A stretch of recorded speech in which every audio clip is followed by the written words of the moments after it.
Tahimik ang gabi, tanging liwanag ng buwan ang gumuguhit sa lupa.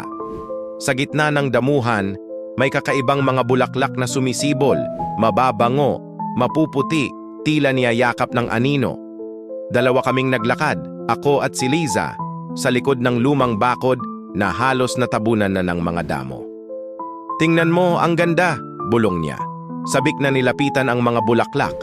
Ngunit napansin ko, malamig ang hangin, parang may humihila sa amin palapit at ang paligid ay naging kakaiba. Parang humina ang mga tunog.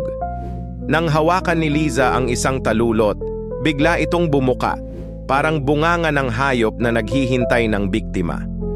Napasigaw siya, ngunit wala akong narinig na tunog. Para bang nilamon ng dilim ang kanyang boses. Unti-unti siyang hinihigop ng mga ugat na sumibol mula sa lupa. Pilit kong hinila ang kamay niya, ngunit dumulas ito, nabalot ng itim na usok na tila buhay. Napatras ako, nanginginig, habang ang mga bulaklak ay nagbukas pa ng mas marami, sumisid sa lupa, tila gutom at naglalaway. Sa silong ng buwan, nakita ko ang anino ni Liza, pumipiglas, ngunit unti-unting nabura rin sa liwanag.